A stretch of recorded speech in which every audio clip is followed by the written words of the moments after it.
spend with you. So here I am to worship. Here I am to bow down. Here I am to say that you're my God. You're altogether lovely, altogether worthy. You don't worry every day, do you? Nobody worries. Don't worry about this, don't worry about that. As you go older, your worries seem to be less and less and less. It's good not to worry. And it's good to be able to say, oh, I don't worry at all. I don't worry at all. I don't worry that I'm about to asphyxiate myself up here with ant spray. Thank you, Janice. Yeah, the EPA ought to come out and put a warning of hazardous and make me wear a mask. But really, we don't worry. Yeah, right. We worry right, we worry left, we worry in our sleep. We worry because we don't get sleep. We worry. Years ago, Linda got me a worry ball. Something you just took and you just kind of held and squeezed it and rubbed it and did all sorts of things because when you worry, you do that. If you'll notice on the side of the pulpit over there, when I teach class, I worry about how it's coming across. I'm honest with you. And if you look there, you'll see that part of the side has been picked off. I'll stand there and go like this and pick at it. And I was thinking the other day, it's really getting to look kind of nasty. So I thought about getting some beading to go around it. Or I thought, well, I know John Adams loves to work with wood, and or Jim Morey, and just ask him to make another one. But you know, if they did that, I'd probably do the same thing. So maybe I ought to just get some metal to go around it so I can't worry it to death. That's some of the things we call it. When we fidget with something, we call it worrying. You're worrying that. Well, what is worry? Worry is talked about in the scriptures. There it is. Worry. To afflict with mental distress, anxiety, to fret, to fear, to stress. It's there in the scriptures. It comes under any number of different words, but worry is there. To be anxious about something. Because what worry does is worry takes away from the inner peace that you and I long for. Oh, we want that. We want it. Bothered, troubled, vexed. And the weird thing about it is we have no control over it. Absolutely no control. And so at 11:30, 12 o'clock at night, when all the lights are off, and I'll be sitting there in my chair and just sitting, Lynn will say, what are you doing? Oh, nothing. And I may be conjugating over something. See, I don't want to use the word worry. I want to just turn it over a little bit. But I won't really call it worry. And I look at where I have worried. And I go, what I'm dealing with now is not really worry. But yeah, it is. It is. So what do we worry about? I worry about my sons. I worry about their family, their children, and in Micah's case, his grandchildren. I worry about their jobs. I worry about Adam's job. I don't understand it. I don't understand how a man can get paid when he does not work. I don't understand it. And he goes, well, Dad, I'm on call. And if I work 10 minutes, I worked the whole day. You mean, really? Yeah, Dad. So if somebody from, well, the Olympics, Paris, called the other day or did something, he said it took me like 15 minutes to fix it. I get paid for the whole day. But I worry because it's not the way I'm used to working. That's why I ask him, you still got a job? Yeah, Dad. As long as I guess I'm alive, I'm going to be concerned. So is there a difference between concern and worry? Well, Solomon. The older I get, the more I appreciate the writings of Solomon. Because when we talk about worry and concern, things of that nature, we're always going to try to find justification for what our mind process is. But go back into the second chapter of Ecclesiastes and look at verse 22. Solomon writes, "For what does a man get in all his labor and all his striving with which he labors under the sun?" Gets ants. Because all his days, his task is painful and grievous. And even at night, his mind does not rest. Worrying is futile. You have no control over it. Not over your worrying, but over the situation over which you're concerned. You have no control in most instances. And if you do have control over it, then handle it. Stop worrying about it. Deal with it. Because worrying will indeed impact our faith. It'll exhaust us. It'll wear us out. And it brings us to our knees. And I'm not talking about brings us to our knees in prayer, but it stops us. Now, I'm very candid. I say I worry. But I exaggerate. I exaggerate to the degree I use myself as an example. I think I've done masterfully over the years not to worry as much. And I worry over little things. 16 years ago,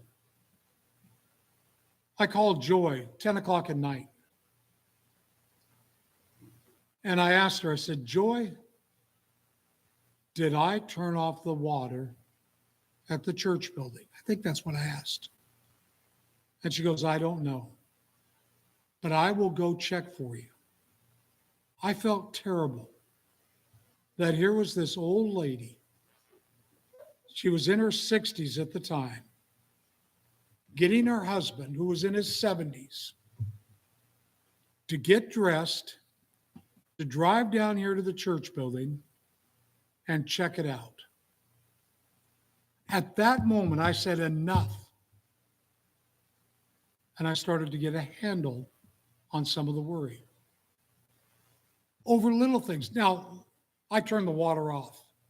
I was filling up the baptistery. But Wednesday night, I came back to the church building, 10 o'clock at night. I was worried about something. Now, those things irritate me, but I'm much better now. I haven't done those things in a long, long time, and I'm working on it. Now, some would say it's OCD, but it's worry. It's worry. And worry is, well, let's go into Matthew's account. Jesus is talking, preaching the Sermon on the Mount, and he deals considerably at one point in this discussion with the realm of worry. So go into the 6th chapter. And on the overhead, you can see verse 25. For this reason, I say to you, do not be anxious. The word anxious, some translation says, don't worry. Others has, don't be troubled for your life as to what you shall eat or what you shall drink, nor for your body as to what you will put on it. Is not life more than food and the body than clothing? Yeah, we worry about such little things. And you know the weird thing about it? The water was not off when I called Joy. The water was not, the water was off when I called Joy. The water was off when I came down here on Wednesday evening. The times I would come down to double check the gate to be sure it was locked was always locked. Front door was always locked. And I appreciate people helping me. Janice now, I never called her at night to come down and check. I have called her. Janice, do you think everything's locked up in the building? Yes, Bruce. A way of easing my mind. But now, because she doesn't like me calling, she checks everything and she comes by and tells me everything's locked. You can go home now. All the water's off. You can go home. That's little things. And I appreciate everybody helping me. But now I want to try to help you. I don't worry about certain things in life, things other people are concerned about. Because I've come to understand that a lot of what we worry about, we really don't need to be concerned with. Look a little bit further, down to verse 28. And why are you anxious about clothing? Observe how the lilies of the field grow. They do not toil, nor do they spin. Yet I say to you that even Solomon, in all his glory, did not clothe himself like one of these. God knows what we need. David wrote in the Psalms, never have I seen the righteous forsaken, nor his descendants begging bread. We'll always be able to clothe ourselves. God, and I'm not going to say God provides mystically, magically, without us doing anything. Because we know that we have to work. We have to labor. We know that Paul writes, if a man will not work, neither let him eat. I know that. So I know that there's going to be food on the table. I know that I'm going to be able to provide the funds to clothe and shelter the family. I know that. And for years I teased them. I said, well, when my time comes, I found a freeway off-ramp in Fresno. I'm going to climb right under there and I'll be just fine. Fine. It's going to be where I'm going to live. But last time I drove through Fresno, I noticed that they concreted that in. They took it away from me. But it was just a joke because I know that I'm always going to be able to do something, provide something.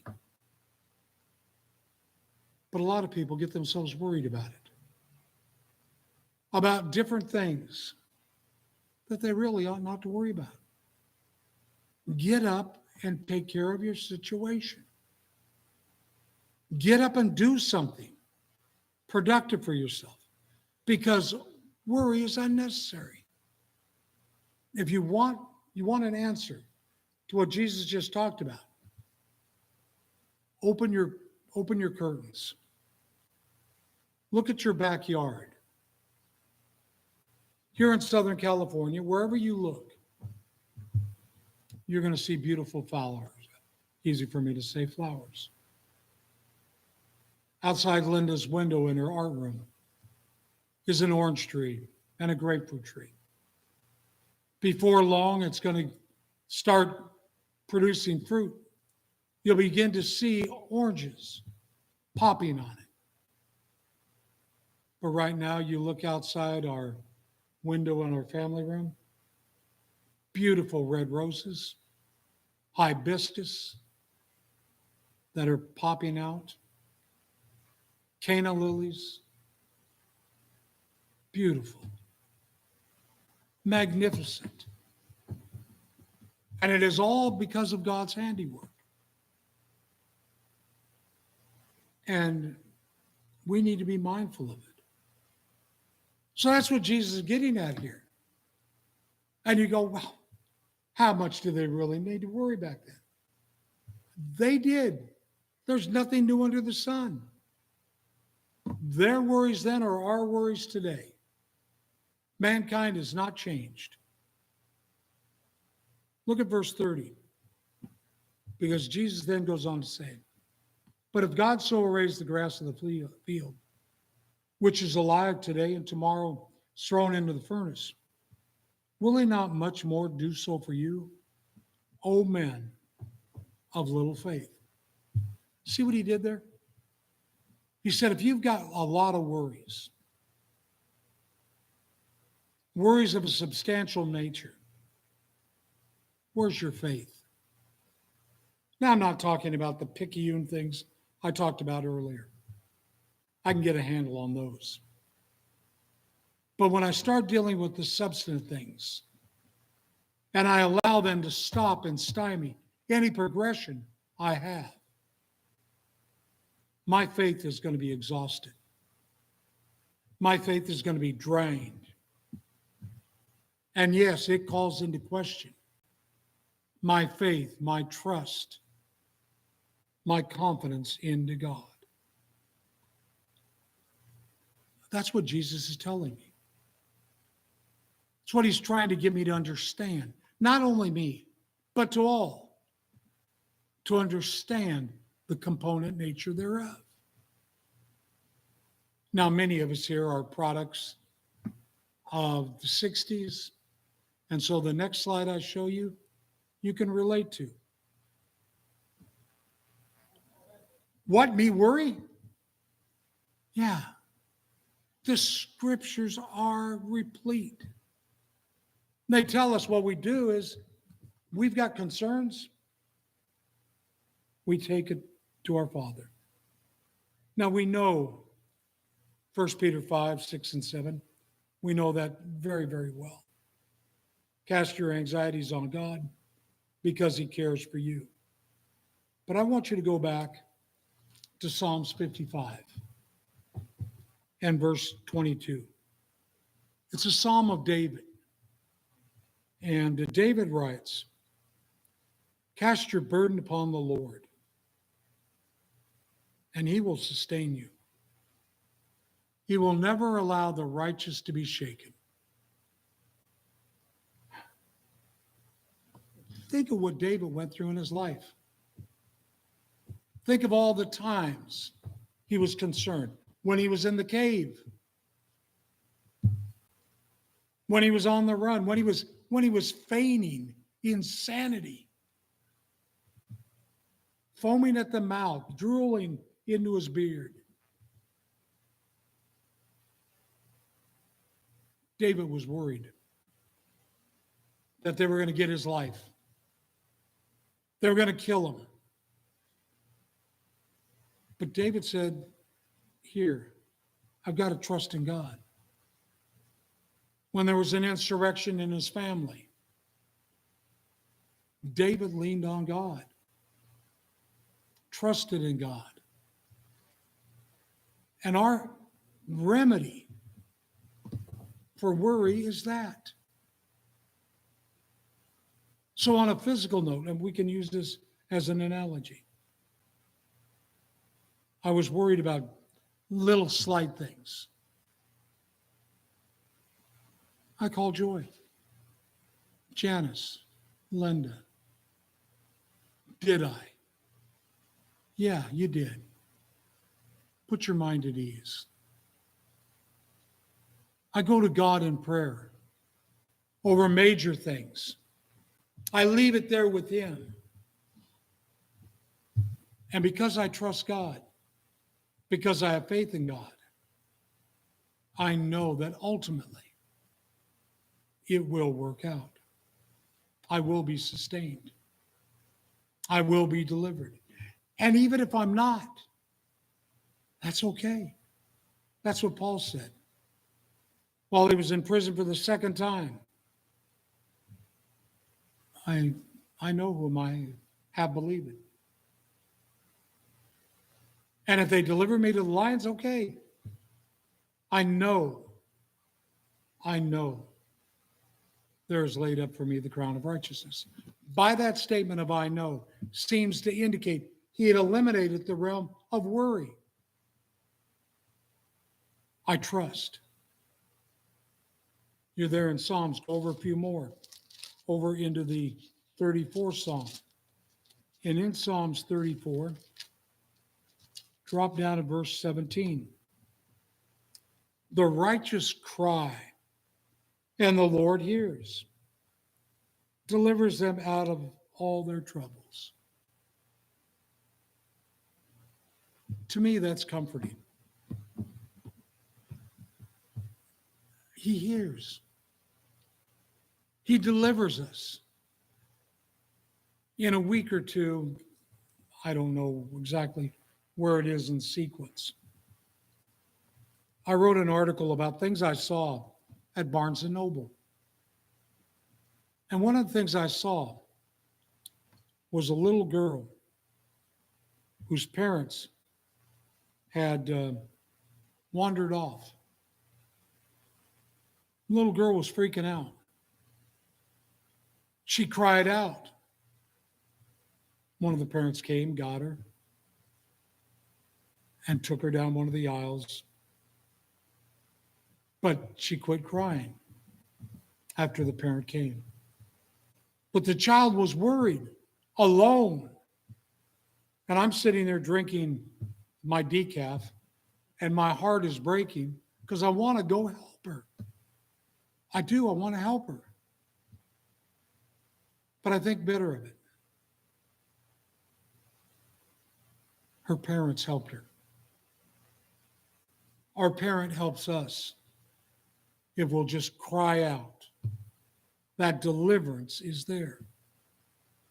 Paul will talk about it in this way in Philippians 4, verses 6 and 7, about the peace that passes all comprehension.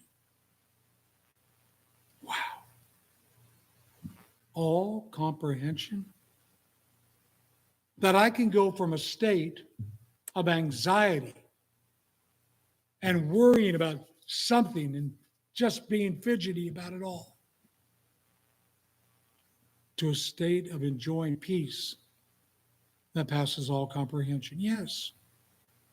By going to God in prayer and leaving it there. Peter said, cast your burden there.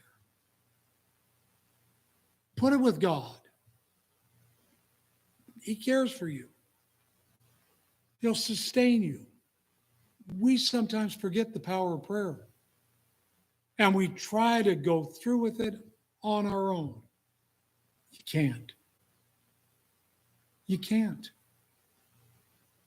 You need to go to God in prayer, leave it there with Him, move on. Because Hebrews 13, verse 6, the Lord is my helper. I will not be afraid.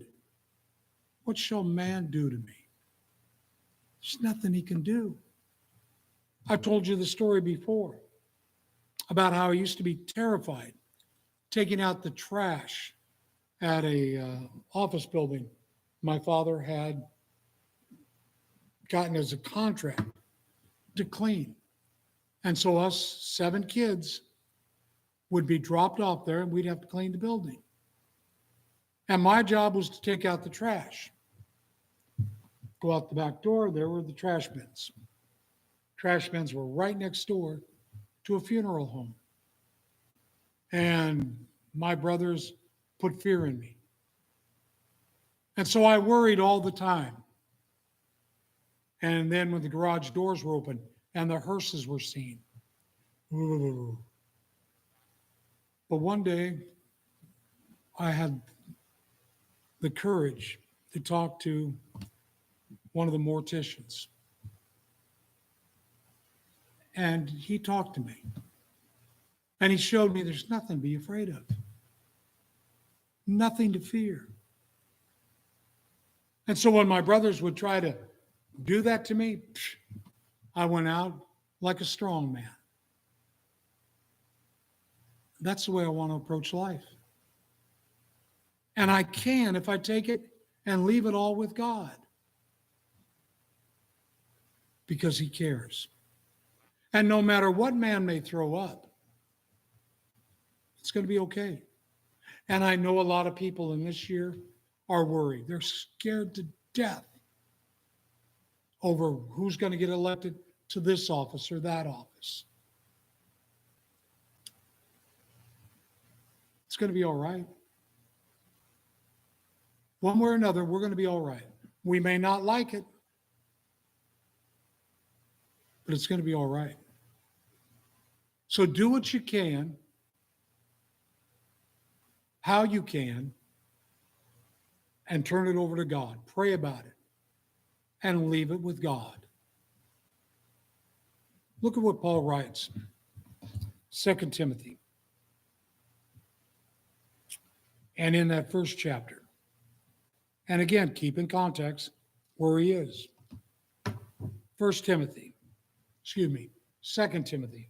first chapter, verse 7. For God has not given us a spirit of timidity, but of power and love and discipline.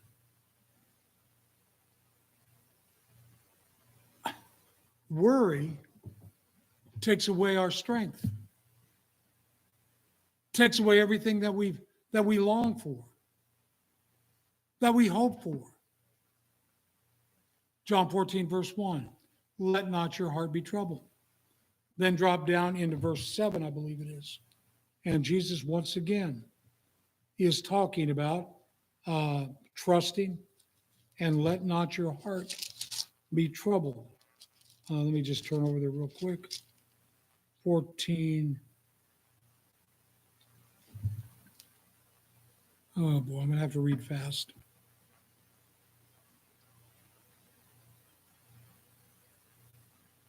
Verse 11, believe in me. And it goes on talking about different things and just the idea of aligning yourself with him. If you love me, keep my commandments. Don't let your heart be troubled. When he talks about the heart, he's talking about your intellect. When you have something you worry about, which one runs more, your intellect or your emotion? It's your emotion. It's not your intellect. And that's what Linda keeps telling me when I have bouts like I talked about. She'll look at me and she'll say, you're a smart man. Boy, have I got her buffaloed. She'll go, you're a smart man. You know, all these years, you've never, ever left it where you had problems. And I know why I question everything. In Yakima, the church building had a basement, and the restrooms were down in the basement. And one of the members had left water running, and it flooded the basement. It affected the sewage system as well. It was terrible, absolutely terrible. And when he saw what had happened, he said, I just forgot. And it had run a couple days. Finally, one of the neighbors saw some leakage. That's when we found it. So that was what triggered it. But now it's not the intellect, it's the emotion. And that's mostly what we go on. So Jesus said, let not your heart be troubled.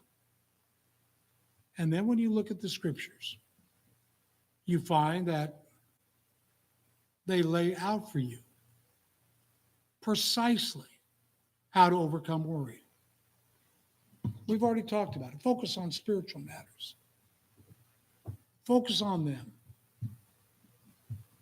And we're talking now about big issues of life. Celebrate every day of your life in Christ. We don't do that. We do not celebrate every single day. Solomon talks about it in Ecclesiastes. This is the day the Lord has given you. Celebrate. But no, what do? We weasel our way through the day, beset with worries and anxiety. There are things we should be concerned with, to correct, but not to let it stymie and stop us.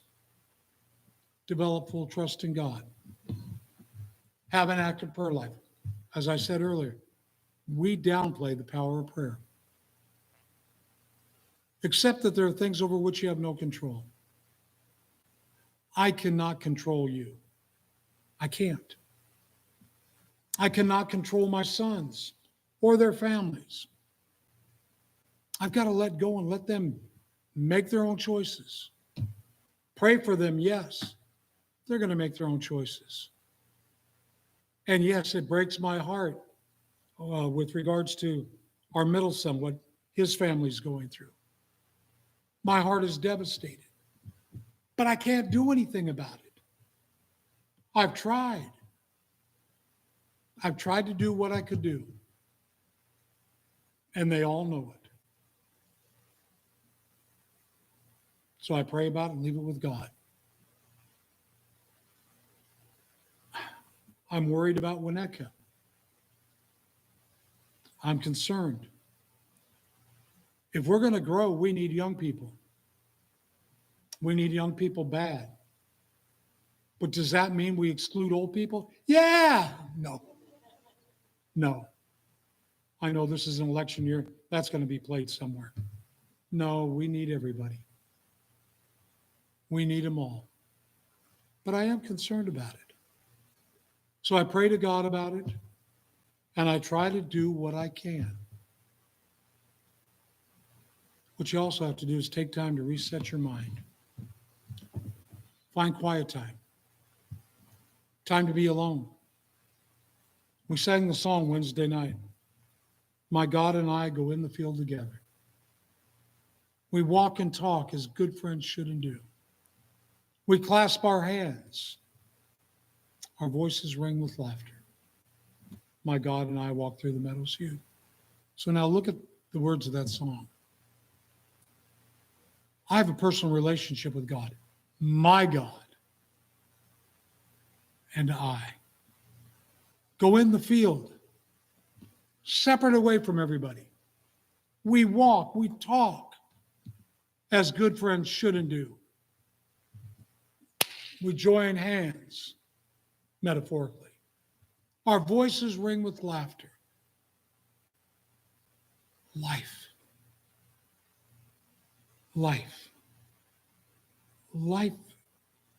There's got to be some enjoyment. And God gave us life to enjoy.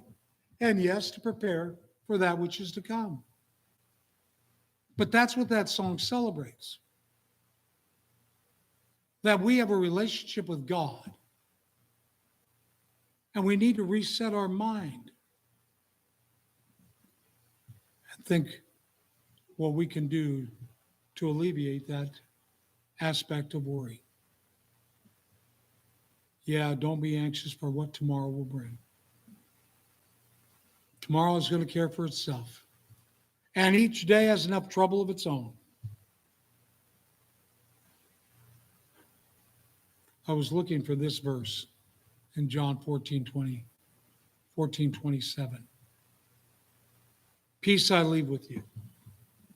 My peace I give to you. Not as the world gives, do I give to you. Let not your heart be troubled, nor let it be fearful.